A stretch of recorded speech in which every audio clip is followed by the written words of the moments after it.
হুজুর শব্দের অর্থ ও ব্যবহার। আমাদের দেশে সাধারণত আলেমোলামাদের সম্মান করে হুজুর বলে সম্বোধন করা হয়। তবে বেশিরভাগ মানুষই হুজুর শব্দের সঠিক অর্থ জানে না। এর ফলে আবার এই শব্দ নিয়ে ভুল ধারণাও ছড়ানো হয়। কিছু মানুষ মনে করে হুজুর শব্দটি শুধু আমাদের প্রিয় নবীজি সাল্লাল্লাহু আলাইহি ওয়াসাল্লাম এর ক্ষেত্রেই প্রযোজ্য। অন্য কারো ক্ষেত্রে এই শব্দ ব্যবহার করা যাবে না। এই ধারণা থেকে তারা বলে হুজুর একজন। ফলে তারা কোনো আলেমকে হুজুর বলে সম্বোধন করাকে সমর্থন করে না। মূলত হুজুর শব্দের অর্থ হল উপস্থিতি, জনাব ইত্যাদি। ফরহাঙ্গে জাদিদ, পৃষ্ঠা ৩৭৯। মানুষকে সম্মান করে যেমন স্যার সম্বোধন করা হয়, তেমনি আলেমদের ক্ষেত্রে হুজুর শব্দ ব্যবহার করে। দুটি শব্দের অর্থ একই। তাই আমাদের প্রিয় নবীজি সাল্লাল্লাহু আলাইহি ওয়াসাল্লাম ছাড়া আর কাউকে হুজুর বলা যাবে না, এই ধারণা ভুল। এর পক্ষে কোনো প্রমাণ পাওয়া যায় না। জামিউল ফাতাওয়া ১, ফাতাওয়ায়ে ফকিহুল মিল্লাত ১-২-১৭১।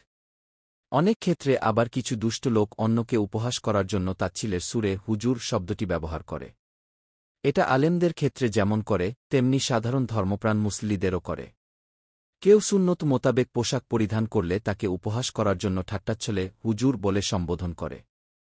এটা নিষিদ্ধ। কাউকে শুধু আল্লাহর বিধান মেনে চলার কারণে উপহাস করা ইসলামের সঙ্গে উপহাস করার নামান্তর, যা ঈমানের জন্য হুমকিস্বরূপ। পবিত্র কোরআনে এ ধরনের কাজের ব্যাপারে নিষেধাজ্ঞা এসেছে।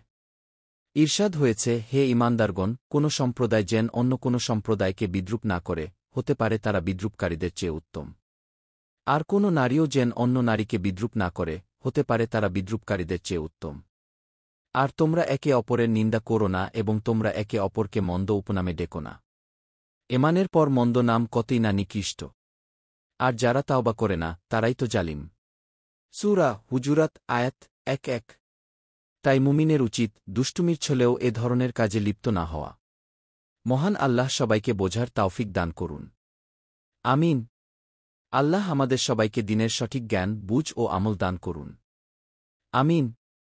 দিন প্রচারের উদ্দেশ্যে ভিডিওটি শেয়ার করুন, পেজটি ফলো ও লাইক দিন এবং চ্যানেলটি সাবস্ক্রাইব করুন ও লাইক দিন। জাজাকাল্লাহ খৈরান।